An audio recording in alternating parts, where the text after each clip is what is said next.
मैं कमल शर्मा सिरसा से आज भगवान परशुराम जी के जन्मोत्सव पर जो जितने भी आज कार्यक्रम हुए हैं पूरे हिंदुस्तान के, हमारे पूरे राष्ट्र के और जितने भी सनातन प्रेमियों ने आज भगवान परशुराम का जन्मोत्सव जो मनाया है उसकी सभी को हार्दिक शुभकामनाएं देता हूं। और भगवान के लिए केवल यही कहना है मुझे कि जैसे गीता में भगवान कृष्ण ने कहा है, यदा यदा ही धर्मस्य ग्लानिर्भवति भारत अभ्युत्थानम धर्मस्य तदात्मानं सृजाम्यहम्। भगवान परशुराम विष्णु भगवान के षष्ठ अवतार हैं और इन्होंने अवतार क्यों लिया, इस श्लोक से सभी मेरे धर्म प्रेमी सज्जन समझ गए होंगे कि दुष्टों का संहार करना है, धर्म की स्थापना करनी है। और आज पूरे हिंदुस्तान में, विश्व में हिंदुस्तान का डंका बज रहा है राम के नाम से, श्री हरि के नाम से, कृष्ण के नाम से। ये बहुत बड़ी बात है कि देश के अंदर आध्यात्मिक राजनीतिक सोच भी आध्यात्मिक हुई है। इससे पूरे राष्ट्र का कल्याण होगा। सभी धर्म प्रेमी सज्जन जो भी है और अन्य भी जो, देखो धर्म तो सभी प्रकार के पंथ बहुत हैं हमारे देश में, सभी भगवान की कदर करते हैं और सभी आपस में मिलजुल कर प्रेम से भाईचारे से इस राष्ट्र में रहते हैं। तो सबसे पहले तो भारत माता की जय और फिर भगवान परशुराम की जय, बोलो शंकर भगवान की जय। आप सभी को बहुत बहुत शुभकामनाएं। शर्मा जी, लोगों में धारणा है भगवान परशुराम जन्मोत्सव व कुछ लोग जयंती बोलते हैं, इसके बारे में बताइए। ऐसा है कि जन्मोत्सव है, जयती शब्द है, भगवान परशुरामो जयती, जय हो भगवान परशुराम की जय हो। ये चिरंजीवी देवताओं में आते हैं।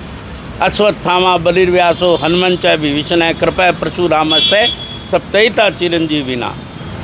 तो जो चिरंजीवी है उसका जयंती शब्द नहीं है, जयती है। और ये शब्दों का अपभ्रंश हो जाता है। कुछ एक लोकोक्तियों में भी देखा है, बहुत सी चीज़ों में देखा है, क्षेत्रवाद के हिसाब से सब शब्दों का अपभ्रंश हो जाता है। तो हमें किसी को भी क्रिटिसाइज नहीं करना।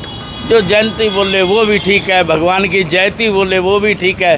परशुराम तो परशुराम है जी, भगवान विष्णु के अवतार हैं और चिरंजीवी हैं, है ना। कुछ भी बोले सब चलेगा, भगवान है, भगवान का प्रमाण है।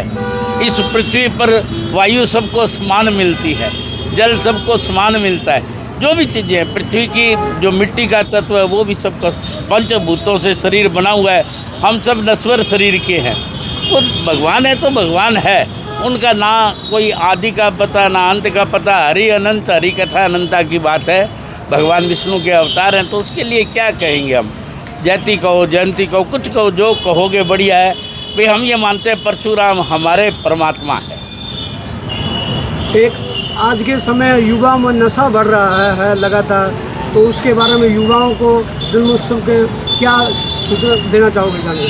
देखिए, समाज की बहुत बड़ी कुरीतियाँ एक नशे की नहीं है, और भी बहुत सी चीज़ें हैं जो समाज में कई चीज़ों को ख़राब करती है। हमारे समाज के बड़े बढ़िया जो धर्म के अंग है, सामाजिक व्यवस्था है, उसमें जितनी भी कुरीतियाँ हैं, कुप्रथाएं हैं, वो नहीं होनी चाहिए।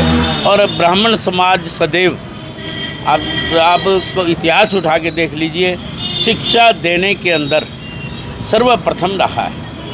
बुद्धि में, ज्ञान में, विद्या में वितरण करना ब्राह्मण समाज का काम है, कर्म है। सबको शिक्षा के द्वारा ही इन चीज़ों से दूर किया जा सकता है। संस्कार के द्वारा ही ऐसे नशों से और कुरीतियों से दूर किया जा सकता है। संस्कार कभी भी लोप नहीं होना चाहिए और ज्ञान जो है वो जहाँ से भी मिले उसको लेना चाहिए। और बच्चे जो भी पढ़ने वाले छोटी उम्र के, उनको सबको अपने कुल की रीतियाँ और संस्कार जो भी है उनका मान सम्मान करना चाहिए। और इस प्रकार के नशीले विषयों आदि में नहीं पढ़कर अपने जीवन को खराब नहीं करना चाहिए। आज सिरसा शहर के सभी वासियों को, देश प्रदेश के वासियों को मैं भगवान परशुराम के जन्मोत्सव की हार्दिक शुभकामनाएं देता हूं, बधाई देता हूं। और आपको बताना चाहूँगा कि ब्राह्मण समाज जो है वो सर्वे बंधु सुखिना की बात करता है। सबके सुख की कामना करता है और वो चाहता है कि छत्तीस बिरादरी पूर्ण समाज जो है, सनातन समाज जो है, वो सदा सुखी रहे और सबके कल्याण की बात करता है। तो भगवान परशुराम जो है वो केवल ब्राह्मणों के नहीं हैं, वो सर्व समाज के जो है भगवान हैं। तो सर्व समाज ने आज मिलकर जो है यहाँ हमने प्रोग्राम किया था, सारा समाज इकट्ठा हुआ था। और मैं बता देता हूँ कि कई लोगों में बड़ी भ्रांतियाँ हैं कि ब्राह्मण समाज जो है कभी एकजुट नहीं हुआ। ये बहुत बड़ी भूल है उन लोगों की। ब्राह्मण समाज एकजुट था, है और रहेगा। मनभेद है, मतभेद नहीं है। मनभेद थोड़ा बहुत हो जाता है, कई बार विचारधारा का अंतर हो जाता है, लेकिन समाज एकजुट है। और ब्राह्मण समाज के बारे में कोई भ्रांतियाँ ना पड़े। ब्राह्मण समाज हमारा एकजुट है और ब्राह्मण समाज जो है सबके सुख की कामना करता है। जय भगवान परशुराम जी।